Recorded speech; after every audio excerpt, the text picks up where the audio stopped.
제가 저녁을 굶었습니다.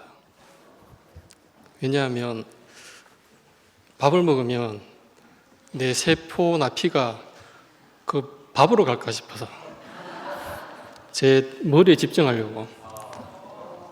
낮에 제가 비 오는데도 불구하고 맨발 걷기를 한 4시간 했습니다. 말씀에 집중하려고요.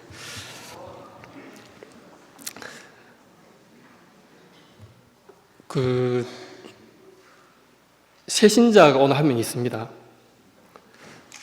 저입니다.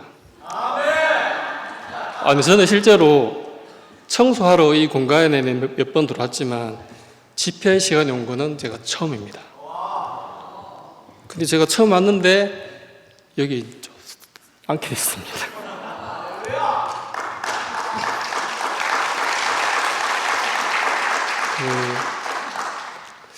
저의 실질적인 권한이 두 분 계십니다. 제가 이제 속이 비면 조금 목소리가 허스키해집니다. 양해해 주시고요. 98년도에 제가 늘 가던 복사집이 있었는데 마침 그날 문을 닫아가지고 다른 집을 갔는데 거기서 제가 1시간 동안 눈물을 글썽거리면서 제게 복음의 씨앗을 뿌려주신 분이 계십니다. 이진희 누나가 시를 불러주셨고요.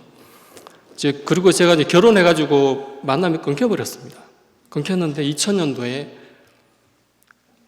제가 막 일을 배우기 시작했는데 제가 가야 될 상황이 아닌데 희한하게 제가 가서 제가 한 분을 만나 뵀는데 그분은 제 안에 뿌려진 씨가 싹이 나게 하셨습니다. 그분이 바로 이창용 형님이십니다. 그 이후로 이제 진희 누나와 연결돼가지고 지금까지 장용 형님과 진희 누나는 한 번도 저를 붙잡고 놓치신 적이 없습니다. 지금까지도. 저의 실질적인 권한이십니다. 그리고 50년 전에 노란 잠바 입으신 50kg도 안 되는 그 외수한 목사님에게서 오로지 생명을 보고 초창기에 목사님과 함께 하셨던 형님 누님들, 제가 너무 감사합니다. 그 형님 누님들이 없었다면 오늘 이 대국에는 없습니다. 그리고 그 이후에 그 목사님과 형님 누님들에게서 나온 생명을 보고 따라오신 여기 앉아 계신 형님 누님들 동생들 한테도 제가 진심으로 감사드립니다. 지금까지 제가 여기 있는 거는 제가 스스로 있는 게 아니고 다 저한테 양식을 주셔가지고 그 양식을 먹고 제가 이 자리에 있는 겁니다.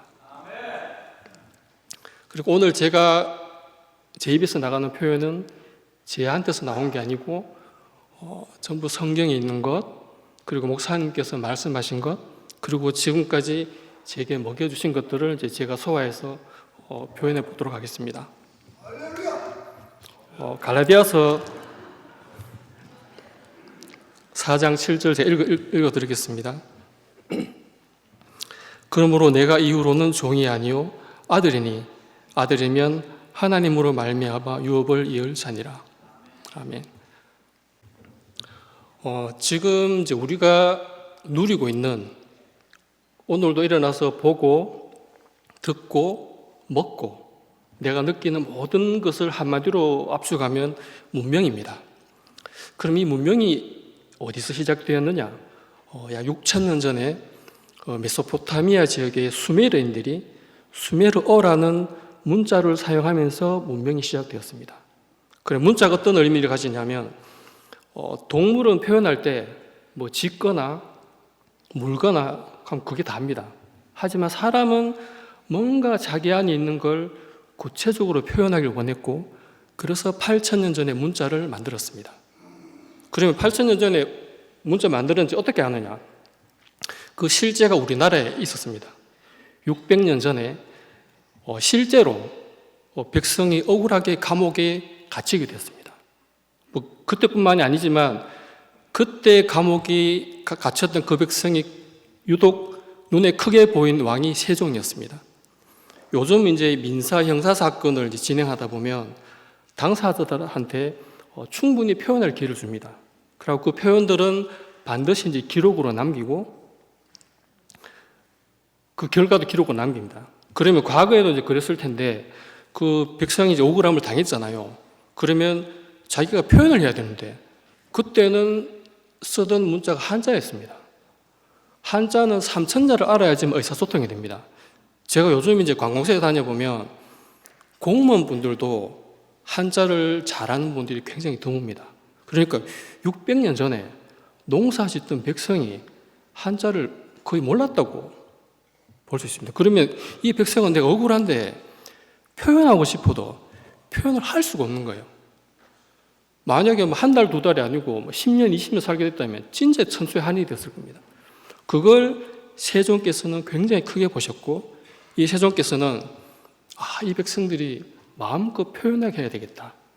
어린아이로부터 어른에 이르기까지 알라 하지 않아도 그냥 보면 바로 알아서 표현할 수 있는 그런 문자를 만들어야 되겠다.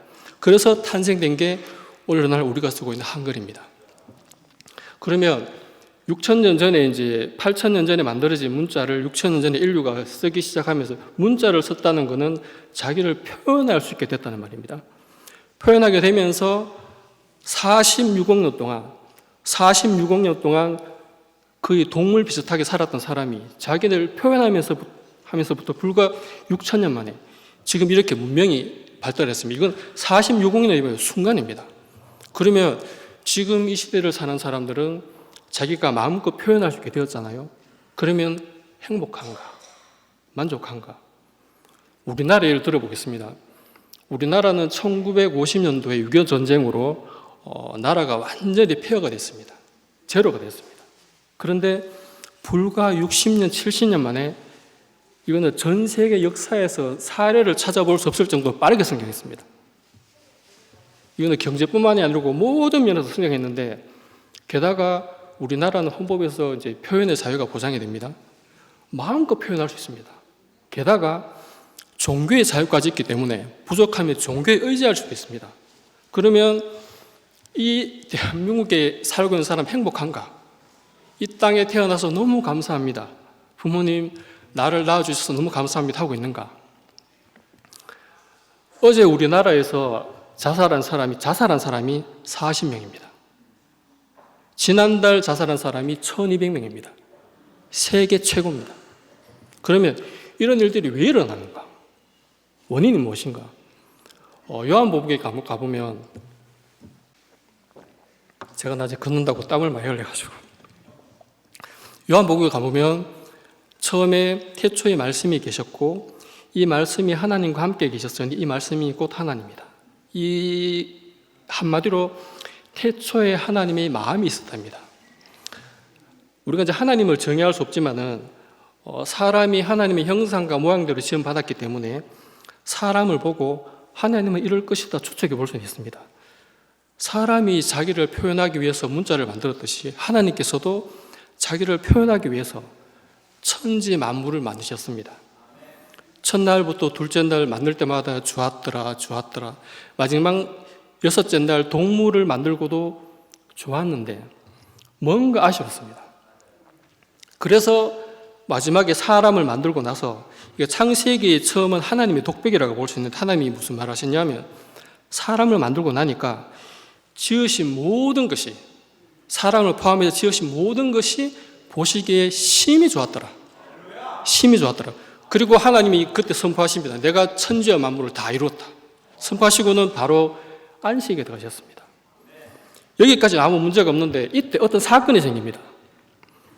그 목사님께서는 욥기가 성경에서 가장 처음 쓰여진 책일지도 모른다 하고 몇 번 말씀하셨거든요. 그래서 저는 창세기를 보면서 동시에 욥기를 동시에 보게 됐습니다. 그런데 욥기가 사탄의 시험에도 불구하고 하나님을 원망하지 않는 의로운 사람 욥 얘기를 넘어서 이거는 제가 구속의 복음의 시각을 가지고 보니까 창세기에서 못다한 이야기, 창세기에 숨겨진 얘기가 욥기에 있었습니다. 욥기는 이렇게 시작합니다. 우스 땅에 욥이라 이름 하나 사람이 있었는데 우스 땅에 욥이라는 이름 하나 사람이 있었는데 그에게는 아들과 딸과 육축과 종이 있었고 이 욥이 동방에서 가장 큰 자다. 이게 동방이라 표현이 나오는데 동쪽 방면, 동쪽 지역이라는 뜻입니다. 이와 똑같은 표현이 창세기도 나옵니다. 창세기에 보면 하나님이 사람을 지으시고 에덴의 동편에, 에덴의 동쪽 지역에 사람을 살게 했습니다. 그러니까 이 창세기의 표현은 어떤 상징을 가진다면 욥기는 창세기의 실제입니다. 실제 지역명 우스, 실제 사람 이름 욥. 그러니까 창세기에 지은 그 사람의 실제가 욥이라고 전제하고 욥기가 시작하고 있습니다. 그 다음에 하나님의 아들들이 와서 여호와 앞에 섰고, 여기서 조금 이제 제가 단어 정리할 필요가 있는데 창세기 1장에는 보면 하나님이라는 표현이 등장하고 2장으로 넘어가게 되면 여호와가 붙은 여호와 하나님이라는 말이 등장하고 욥기에는 또 하나님이 빠지고 그냥 여호와라는 말이 등장합니다. 근데 이거는 저희는 신학자가 아니기 때문에 이걸 제가 하나님으로 통일을 해도 전혀 해석에는 문제가 안 되더라고요. 목사님이 복되게 해석하면 된다고 하셨으니까. 그래서 저는 여기서 이거 하나님으로 통일했고, 다른 한 가지는 하나님의 아들이라는 말이 나옵니다. 그러면 하나님이, 그런데 이 하나님의 아들이 성경에 보면 어떤 데는 천사라고 표현되어 있습니다. 그러면 하나님이 천사 보고 하나님의 아들이라고 했는가 의문이 생깁니다. 그런데 그게 히브리서에 가보면 확실하게 답이 나와 있습니다. 히브리서에 보면 천사에게 너는 내 아들이라 오늘날 내가 너를 낳았도다 하신 적이 없다고 딱 못을 받고 있고, 그럼 천사는 왜 만들었느냐? 이 천사는 섬기는 영, 누구를 섬기느냐? 구원받은 상속자, 아들을 섬기라고 만든 게 천사입니다. 그럼 욥기에 와서 어쨌든 욥기에는 하나님의 아들이 언급되어 있기 때문에 그냥 그대로 쓰도록 하겠습니다. 이때는 아마 하나님의 아들이라면 천사 같은 능력이 있어야 하나님의 아들이라고 불렸기 때문에 그렇게 표현한 것 같습니다. 하나님이 있는데 처음에 하나님의 아들들이 왔습니다. 그 다음 그 뒤에 사탄이 왔습니다. 그런데 하나님이 사탄 보고 질문을 합니다. 네가 어디서 왔느냐? 왜 이런 질문을 하냐면 하나님이 창조한 게 아닌 뭔가가 나타나니까. 네가 어디서 왔느냐? 정체가 뭐냐 하니까 사탄이 땅에 여기저기를 두루 돌아다니다 왔습니다. 표현 희한하죠. 왜 이 말을 했는지 뒤에 나옵니다. 하나님이 사탄이 네가 땅에 돌아다녔다니까 바로 욥기 일을 꺼냅니다. 그러면 네가 나의 종 욥을 유의하여 보았느냐? 하나님은 지금 관심 있게 보고 있었다는 겁니다. 네 봤느냐 욥을? 그런데 이 욥의 앞에 종이라는 표현을 씁니다. 종이 뭐냐 하면 종은 반드시 주인이 있어야 종이 있습니다.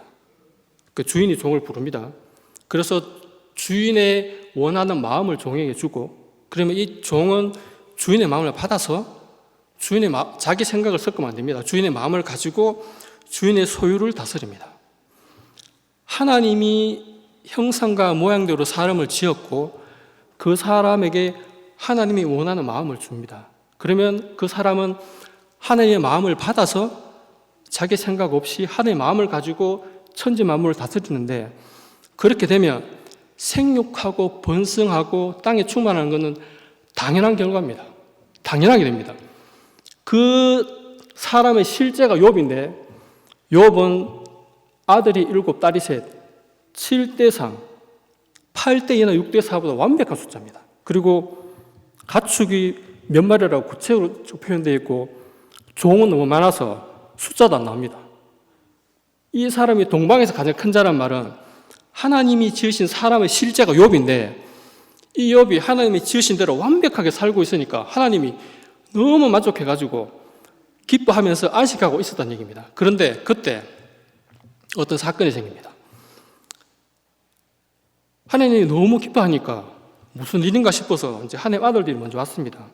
와서 이제 하나님을 보니까 지금까지 이렇게 하나님이 기뻐하신 적은 없었는데, 보니까 너무 좋아하시니까 천사 중에 서열 1위, 가장 지혜롭고 능력이 많은 천사가 이런 생각을 합니다.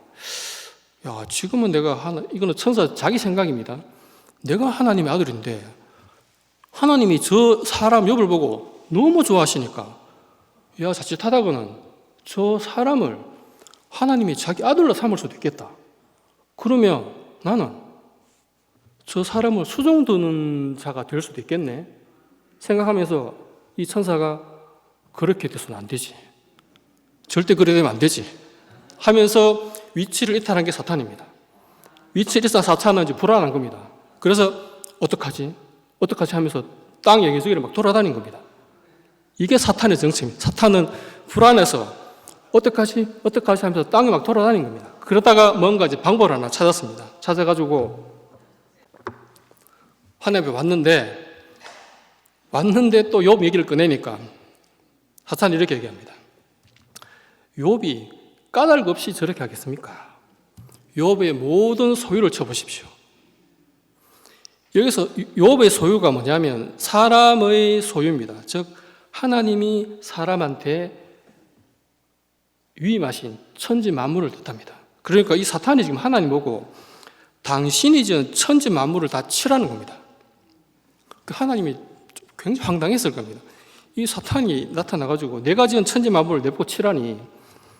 그런데 이 사탄을 보니까 물러설 것 같지는 않고, 그래서 하나님이 과감하게 또 내가 치면 하나님 요거는 왜 안 쳤습니까? 요거는 왜 덜 쳤습니까? 할 수도 있을 것 같으니까 하나님이 과감히 사탄한테 천지 만물을 다스릴 권세를 줘버립니다. 네 마음대로 해라. 왜 줘도 되냐면 사람이 있기 때문입니다. 그리고 사탄한테 절대로 욥에게는 건드리지 마라. 욥의 몸에는 절대로 건드리지 마라. 그 사탄이 몰려갔습니다. 몰려가서 가축을 치고 죽이고 종들을 죽이고 욥의 가장 큰 소유인 자식들까지 죽입니다. 그런데 욥은 어떤 고백을 하냐면 주신 자도 하나님이고 가져가신 이도 하나님이다. 이런 고백을 하면서 여전히 이제 종의 위치에 딱 있으니까 하나님이 역시 하면서 이제 기뻐하면서 계속 안식을 하고 계십니다. 그런데 또 하나님의 아들들 왔습니다. 어떻게 되나 싶어서 사탄이 저렇게까지 했는데 어떻게 되나 싶어서 왔는데 하나님이 여전히 기뻐하고 계시는 겁니다. 그런데 사탄도 왔습니다. 왔는데 하나님이 똑같은 질문을 하십니다. 네가 어디서 왔느냐? 왜 이 똑같은 질문을 하시냐면 이 사탄은 가장 지혜로웠던 천사이기 때문에 모습을 또 바꿔가 온 겁니다. 그러니까 그런 하나님 질문했는데 사탄 입장에서는 어쨌든 하나님의 질문에 답을 해야지만 자기가 원하는 것을 얻을 수 있기 때문에 또 땅에 여기저기를 두루 돌아다니다 왔으면 얘기합니다. 그러니까 하나님이 알아차리는 겁니다. 이놈이 첫 번째 왔던 그놈이구나. 네가 안식하고 있는 나를 격동시켜가지고 욥을 처벌했지만 욥을 봐라 하면서 막 또 욥을 자랑하기 시작합니다. 그러니까 사탄의 두 번째, 분명히 몸은 건들지 말라 했는데 이 사탄이 진짜 간사합니다. 욥의 뼈와 살을 치소서. 뼈와 살을 치소서. 이게 무슨 말이냐면 창세기 처음에 보면 하나님이 남자와 여자를 창조하시고라는 말이 나옵니다. 두 번째는 좀 더 구체적으로 하나님이 흙으로 사람을 지으시고, 그리고 세 번째는 아주 구체적입니다. 하나님이 지으신 남자에게 아담이라는 이름을 주시고 그 아담이 하나님을 대신해서 모든 짐승들에게 이름을 줍니다. 그런데 배필이 없으므로 아담을 잠들게 해서 갈비뼈 하나 빼서 여자를 만들고 이 아담이 깨어나서 여자한테 어떤 이름을 주느냐 하면 내 뼈 중에 뼈요 살 중에 살이라 이런 이름을 줍니다. 그 다음에 어떤 말씀이 나오냐면 이름으로 남자가 부모를 떠나, 더 구체적으로 남자가 자기 아버지와 어머니를 떠나 자기 아내와 뼈와 살이 다른 표현입니다. 아내와 연합하여 둘이 한 몸을 이룰지노라. 결혼했다고 한 몸이 되는 건 아니거든요. 그러면 한 몸이 된다는 게 무슨 말인가? 결혼하면 자식이 생깁니다. 이게 한 몸이 된 결과물입니다. 하나님도 사람과 연합해서 사람을 통해서 하나님의 어담이 나오는 게 하나님과 사람의 연합의 결과물입니다. 하나님이 그러하시기 때문에 모든 천지 만물은 반드시 뼈와 살이 있어야 됩니다. 그래야지만 연합해서 어떤 결과물이 나옵니다. 그러니까 뼈와 살을 치라는 말은 하나님 당신이 아무리 창조를 잘해도 뼈와 살이 없으면 그 세대에서 끝나버립니다. 사탄이 하나님의 창조를 그 세대에서 끝내버리겠다는 겁니다. 그래서 하나님이 들으시고는, 하지만 하나님의 수는 항상 사탄보다 앞섭니다. 하나님 이렇게 얘기하십니다. 좋다. 욥의 몸을 네 손에 붙인다. 그러니까 네 몸, 사람의 몸을 네 마음대로 해도 된다는 겁니다. 하지만 욥의 생명에는 손대지 마라. 생명에는 절대 손대지 마라. 이게 무슨 말이냐면 생명은 호흡이자 목숨이자 곧 호흡입니다. 그러니까 호흡이 끊어지면 사람이 죽습니다. 그럼 이 호흡이 어디서 왔느냐? 하나님이 생기를 그 코에 불어넣으시니 이 호흡은 하나님이 우리한테 주신 겁니다. 제가 이제 여기 앉아 있잖아요. 여기 이제 형님, 누님, 동생분들이 앉아 있잖아요. 육신은 우리 부모님이 낳아주셨습니다. 하지만 우리 생명은 하나님이 우리한테 주신 겁니다. 영요 생명이신 하나님께서. 그러니까 사탄 보고 생명을 손대지 마라 하는 거는 내가 사탄 니한테 천지 만물을 다스릴 권세, 그러니까 천하만국의 영광을 다스릴 권세도 니한테 주고 심지어 내가 지은 사람의 몸을 해할 권세도 주지만 영이요 생명이신 하나님, 나한테는 도전하지 마라. 주 너의 하나님을 시험치 말라. 만군의 여호와 하나님, 나한테는 네가 절대로 도전하지 말라는 하나님의 경고입니다. 그렇게 사탄이 물러갔습니다. 사탄이 이제 독이 바짝 올랐습니다. 욥이 어떻게 행하냐면 우리가 보통 이제 머리가 아프다, 이제 배가 아프다는 표현을 쓰잖아요. 사탄은 욥에게 어떻게 하냐면 머리 끝, 정수리, 머리 끝부터 발바닥까지 악창이 나게 합니다. 어느 정도 나게 하느냐? 한글 성경에는 기와장으로 긁었다 나와 있는데 영성경에 보면 깨진 그릇 조각. 그만큼 지금 사탄이 독이 오른 겁니다. 자기 원하는 바를 못 해가지고. 그런데도 욥은 하나님 원망하지 않고 그대로 종의 위치에 있으니까 이 사탄이 드디어 이제 넘지 말아야 될 선을 넘어버리고 합니다. 이번에는 이 사탄이 욥의 가장 가까운 부인에게 들어갑니다. 부인에게 들어가서 부인의 입을 빌어서 이렇게 얘기합니다. 하나님을 욕하고. 종이 주인을 욕할 수 없습니다. 피조물이 하나님을 욕할 수 없습니다. 그런데 욕하고 그 다음에 죽으라. 죽으라. 이게 뭐냐면 사탄이 하나님께 도전한 겁니다. 그러자 지금까지 보시 하나님이 사탄 때문에 안식이 멈춰버렸습니다. 그리고 저 사탄을 가만히 두면 안 되겠다. 근데 사탄은 영물이기 때문에 죽일 수는 없습니다. 죽일 수는 없으니까 그때부터 하나님의 경륜이 시작이 되고 그 경륜의 첫 번째 대책이 뭐냐면 선악을 알게 하는 나무입니다. 첫 번째 대책이. 선악을 알게 하는 나무는 사탄을 잡기 위해서 만든 겁니다.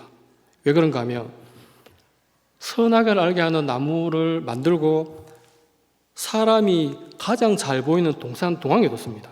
그리고 먹음직스럽고 보암직스럽고 지혜롭게 할 만큼 탐스럽게 만들었습니다. 그래 만들어 놓고는 사람한테 먹지 말라 했습니다. 먹으면 반드시 죽는다. 이유가 있습니다. 이 말을 분명히 사탄도 들을 거라는 하나님의 계획입니다. 그리고 하나님의 계획은 이 사탄이 반드시 이 말을 듣고는 사람한테 접근하려면 자기 정체를 드러내야 되니까 반드시 사탄의 정체를 드러낼 것이다. 정체를 드러내야 잡을 수 있으니까. 그리고 이 사탄이 사람에게 다가가서 선악을 알게 하는 나무 열매를 먹일 것까지 하나님이 이미 알고 계셨습니다.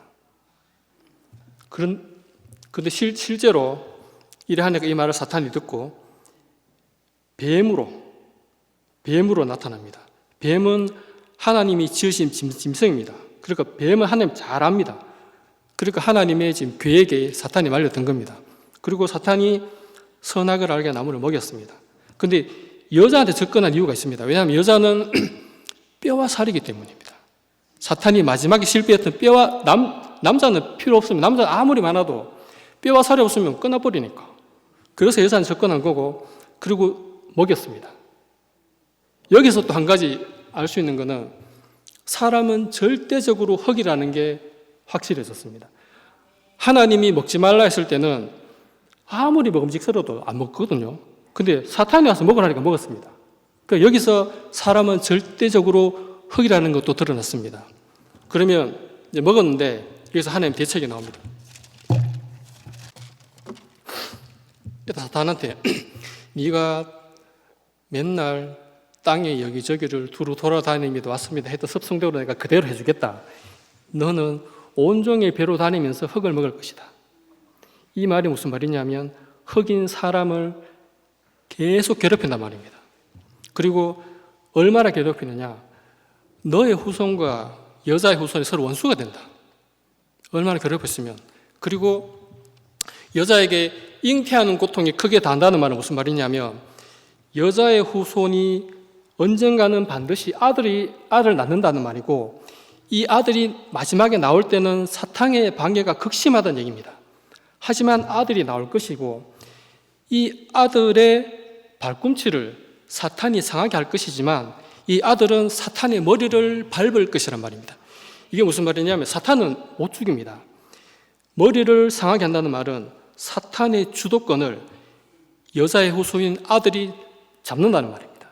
그러니까 히브리서의 말씀대로 이 사탄을 원래 있는 위치로, 아들을 섬기는 위치로 돌려보내겠다는 겁니다. 이게 하나님의 대책입니다. 그 다음에 그러면 생명나무는 왜 만들었는가? 하나님이 그 다음에 이제 사람에게 선악을 알게 하는 일에, 그러니까 종이 선악을 알게 되어서 주인까지 판단했는데 만약에 그 상태에서 생명나무를 먹으면 이거는 진짜 저주입니다.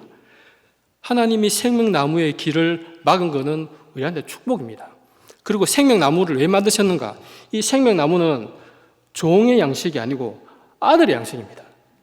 아들이 나올 때까지는 누구도 손대면 안 되기 때문에 철저하게 지신 겁니다. 그렇게 이제 4,000년이 흘렀습니다. 4,000년이 흘렀는데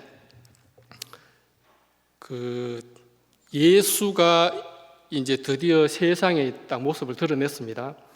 드러낼 때 마태, 마가, 누가가 공통적으로 똑같이 말하고 있는 게 있습니다. 그게 뭐냐면 예수님이 세례받는 장면입니다. 보통 세례받을 때 강에 푹 잠기잖아요. 그리고 예수님이 올라옵니다. 이게 무슨 말이냐면 거대한 물은 죽음입니다. 그러니까 예수가 물에 들어갔다가 올라왔다는 것은 죽고 다시 난 새 생명을 뜻합니다. 거듭난 생명, 죽고 부활한 생명. 그러니까 옛 생명은 사탄이 언제든지 침투할 수 있습니다. 그 옛 생명은 죽어야 되고 사탄이 침투하지 못하는 새 생명으로 나와야 된다는 말입니다. 그렇게 예수님이 등장하자 하늘에서 하나님이 이는 내 사랑하는 아들이요, 아들이 등장한 겁니다. 사탄이 4,000년 동안 이제 아들이 나오길 기다렸습니다. 왜냐하면 아들을 죽여야 되니까. 그런데 하나님이 아들이라 하니까 사탄이 진짜 아들이 맞는지 이제 예수님한테 시험합니다. 첫 번째 시험, 천하 만국의 영광을 보여주면서 내게 절하라. 여기서 알 수 있는 것은 뭐냐면 욥때 시험 때 하나님이 줬던 그 고난, 그걸 지금 그대로 써먹거든요. 그러니까 이 사탄이 욥을 시험했던 그 사탄이 맞는 겁니다. 하지만 예수님이 안 넘어갔습니다. 두 번째, 성전 꼭대기 뛰어내려 버려. 이것도 왜냐하면 사탄은 사람의 몸을 해할 권세가 있기 때문에. 그런데도 예수님이 안 넘어갔습니다. 가장 중요한 질문은 뭐냐면 이 돌들로 떡을 만들어 보라. 이게 제일 중요한 질문입니다. 요한복음에 보면 요한복음이 가장 늦게 서신 서신이잖아요. 거기에는 예수님이 대놓고 말합니다. 내가 길이요 진리요 생명이다. 내가 생명의 떡이다. 그리고 최후의 만찬에서는 나를 먹고 마시라. 그리고 예수님이 완전하게 나를 떡이라고 표현을 했는데 여기서는 예수님이 무슨 말을 하냐면 하나님의 입으로 나오는 모든 말씀으로 살 것이다. 아들이 맞기는 맞는데 아직 완전하게 아들로 드러나지 않았다는 겁니다. 그러니까 사탄이 이제 탁 물러가서 예수를 지켜보기로 한 겁니다. 그때부터 예수의 어떤 행한 일들이 시작이 되는데 보통 기독교에서는 예수가 행한 일들을 세 가지로 구분합니다. 가르치고 치유하고 전파하는 사역. 하지만 실제 예수의 사역은 그거 이상으로 생명으로 집결이 됩니다. 첫 번째 가난 혼인잔치에 술이 떨어졌습니다. 잔치집의 생명은 술입니다. 그리고 잔치집의 생명이 끊어졌다는 겁니다. 그때 예수님이 나타나셔서 이전 술이 아닌 완전히 새로운 술로 잔치집의 생명을 불어넣으십니다. 그 다음에 각종 병자를 고칩니다. 이게 무슨 말이냐면 하나님은 처음 사람을 지을 때 온전하게 지었습니다. 생육하고 번성할 수 있도록. 그런데 걷지 못하고 보지 못하고 듣지 못하고 병이 있고 문둥병이, 이거는 뭐냐면 근본적인 원인은 사탄이 하나님이 사람을 지으신 목적을 수행하지 못하게 하는 사탄의 방입니다. 하지만 예수님은 모든 병을 완벽하게 치료하십니다. 하나님이 지으신 그 사람대로 행할 수 있도록 모든 병을 다 치료하십니다. 그러니까 생명 회복이죠. 그 다음에 풍랑을 잠잠케 합니다. 이거는 기적이 아니고요. 이 풍랑이 뭐냐면 물은 거대한 죽음인데 풍랑이 일었다는 말은 생명을 삼키겠다는 겁니다. 풍랑을 잠잠케 했다는 것은 생명을 삼키지 못하게 했다는 겁니다. 그리고 나아가서 물 위를 걸었습니다. 이거는 기적이 아닙니다. 물은 거대한 죽음인데 예수의 생명이 죽음을 다스렸다는 겁니다. 그 다음에 오병이의 기적이 나옵니다. 이거는 기적이 아닙니다. 오병이어는 진짜 보잘것없잖아요. 이 오병이어는 예수 자신을 뜻합니다. 이 예수 자신이 5,000명을 먹였다는 말은 온 인류를 먹이고도 12강주리가 남았단 말이에요. 예수 자신을 얘기하는 겁니다. 그리고 나사로가 죽은 지 나흘이 되어서 냄새가 난다 했습니다. 이게 무슨 말이냐면 나사로가 완전히 죽었단 말입니다. 완전히 죽어서 흙이 됐단 말입니다. 그 나사로에게 예수님이 하시는 말씀이 나사로야 나오라. 이게 뭐냐면 하나님이 흙으로 사람을 지으시고 사람한테 생기를 불어넣으신 그 장면하고 똑같습니다. 나사로 옛사람은 완전히 죽고 예수님이 새 생명을 불어넣으시자 새로 부활했다는 말입니다. 이 모든 것이 생명하고 연결됩니다. 그러니까 이 사탄이 보니까 아들이 맞거든요. 그러니까 사탄이 진짜 아들이 맞는지 마지막 확인을 하기 위해서 예수님을 법정에 세웁니다. 이 사탄이 세운 겁니다. 사탄이 그 당시에 모든 사람들을 동원해서 세워가지고 이 부분도 마태, 마가, 누가 동일하게 나옵니다. 예수한테 묻습니다. 네가 하나님의 아들이냐? 그때 예수의 답변이 뭐냐면 맞다. 내가 하나님의 아들이라 답변을 합니다. 이제 완성이 된 겁니다. 그래서 이 사탄은 이 아들이 있으면 안 되거든요. 자기가 하나님 아들 돼야 되니까. 그래서 예수를 십자가에 못 박았습니다. 못 박았는데 아직 조금 여지가 있습니다. 예수님이 아까 영호 형 얘기했던 대로 하나님 어찌하여 나를 버리십니까? 그러니까 예수님 자신조차도 이렇게 많은 이적을 행했는데 이것쯤이야. 일말의 기대가 있었습니다. 하지만 그 일말의 기대도 없이 예수님은 십자가에서 못 박혀서 내려오지 못하고 죽었습니다. 이게 왜 중요하냐면 지금 모든 기독교에서는 내려올 수 있었는데 안 내려오고 죽었다. 그러면 예수는 신이잖아요. 이 신이면 예수가 행한 모든 것들은 신화가 됩니다. 그냥 신화가 돼버립니다. 그러면 이 성경은 그냥 무수히 많은 신화 중에 하나가 돼버립니다. 그리고 지금도 신이자 사람이다. 신인데 마지막에는 사람이다. 이것도 말이 그런 건 없습니다.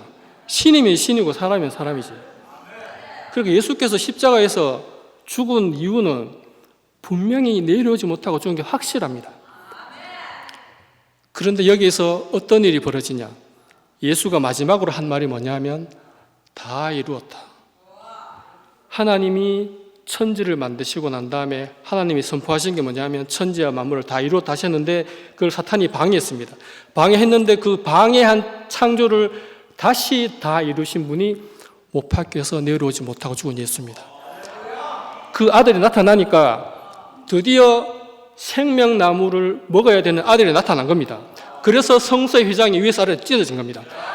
아들이 나타났으니까. 이 생명나무가 4,000년 동안 주인이 없었는데 이 생명나무를 먹을 아들이 나타난 겁니다. 그런데 생명나무를 아들이 먹는 차원이 아니고 지금은 뭐냐면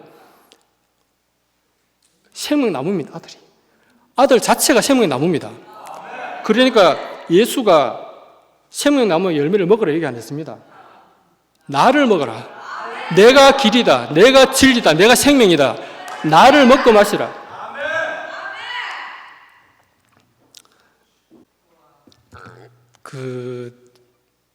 또 이런 생각을 해봅니다. 그러면 이 구속의 복음이 세계 최강대국인 미국, 영어를 말하는 미국에서 나왔으면 좋지 않았느냐? 혹은 인구가 많은 중국이나 인도, 혹은 여러 나라에 붙어 있는 유럽에 나왔으면 좋지 않고 왜 이 한국에서 구속의 복음이 나왔는가? 우리나라는 물리적으로 고립되어 있습니다. 그리고 한글을 씁니다. 5천만 밖에 안 됩니다. 그럼 왜 이 구속의 복음이 한국에서 나왔을까? 합당한 이유가 있습니다.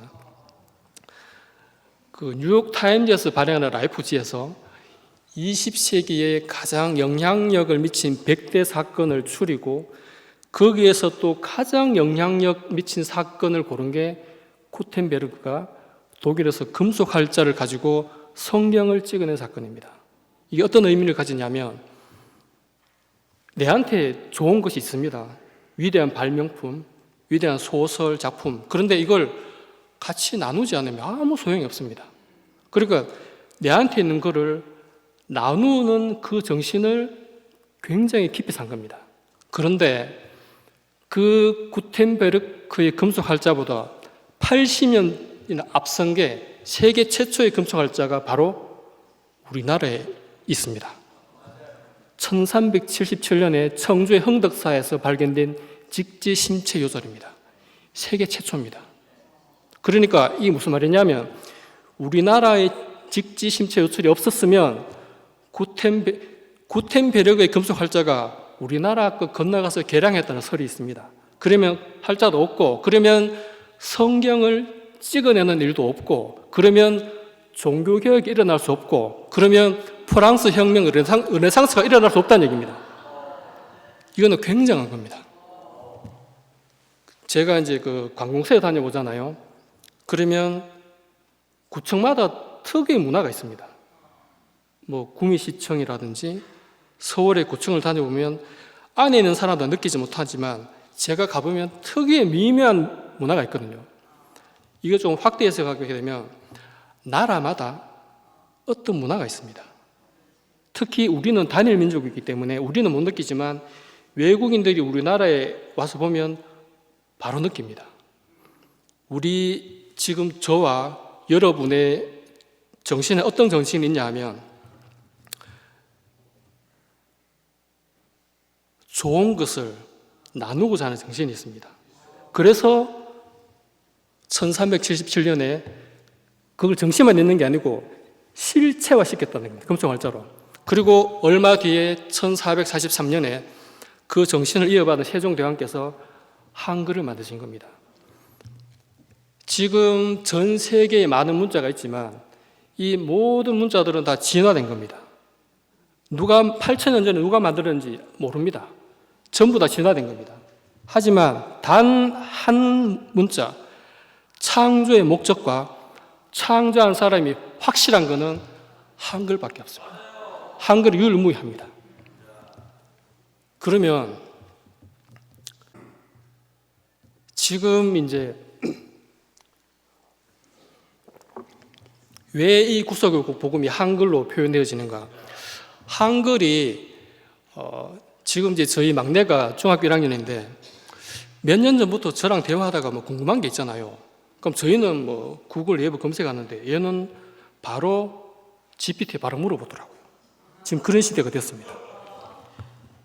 그런데 지금 이 인공지능이 어차피 인공지능은 텍스트 내지는 음성을 이제 먼저 인식을 해야 됩니다. 지금까지 모든 문자 중에 인공지능이 가장 정확하게 인식하는 문자가 바로 한글입니다. 이거는 검증이 된 겁니다. 이미 대학 기업들에서. 그리고 이 검증된 걸 가지고 굴려서 답을 해야 되잖아요. 가장 적은 데이터를 쓰는 게 한글이고요. 가장 빠른 시간 안에 빠른 데이터를 쓴다는 것은 배터리를 적게 쓴다는 겁니다.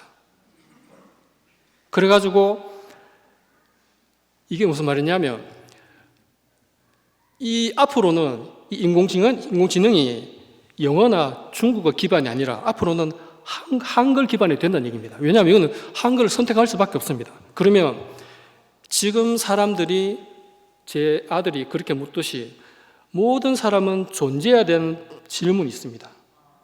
지금도 이 시간에도 인공지능에게 챗GPT에게 나는 왜 사는가? 사람은 왜 사는가? 저는 묻는 사람이 있다고 봅니다.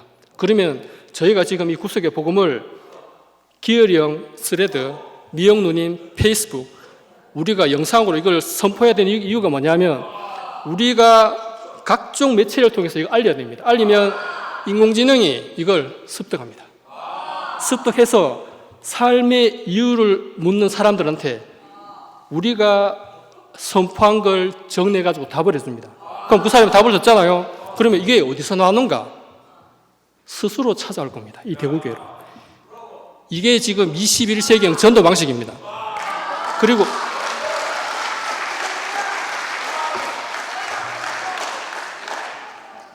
그리고 나아가서 지금 과학자들이 가장 두려워하는 게 뭐냐면 인공지능이 사람을 해할까 가장 걱정합니다.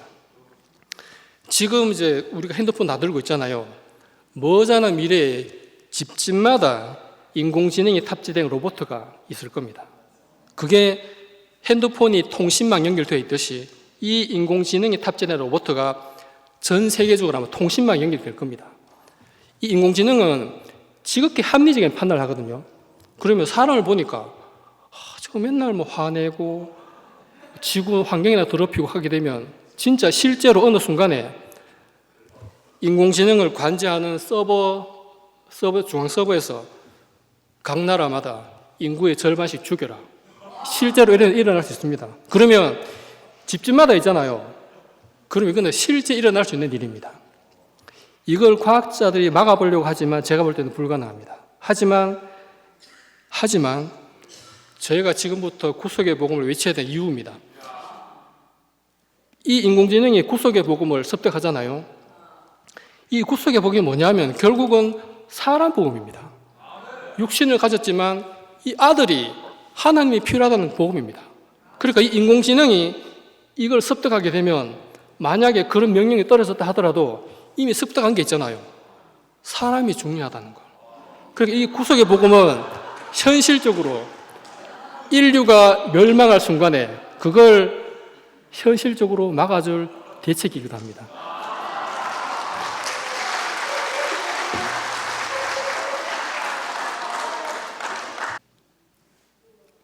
사탄이 욥을 시험할 때 하나님이 그 사탄한테 천하만국을 다스릴 권세를 줬습니다.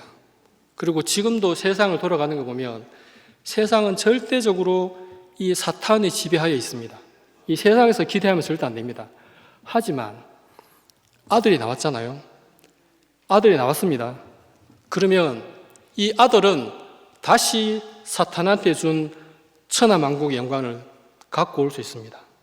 예수가 그렇게 말씀했습니다. 마태복음에 보면 마지막에 예수께서 나와 일러 가라사대 하늘과 땅의 모든 권세를 내게 주셨으니, 이거는 예수가 확실하게 아들로 드러난 뒤의 말입니다. 사탄이 갖고 있지만 아들이 되면 사탄이 갖고 있는 하늘과 땅의 모든 권세를 다시 아들이 갖고 올 수 있단 말입니다. 그리고 마지막에 볼지어다 내가 세상 끝날까지 너희와 항상 함께 있으리라. 이게 무슨 말이냐면 아버지가 내 안에, 내가 아버지 안에, 목사님이 예수 안에, 예수가 목사님 안에, 저희들이 목사님 안에, 목사님이 내 안에, 내가 예수 안에, 예수가 내 안에. 그러니까 이 말씀은 아들이 되면 예수가 항상 우리와 함께하고 아들이 된 우리가 세상의 모든 것을 다스리게 된다는 말입니다.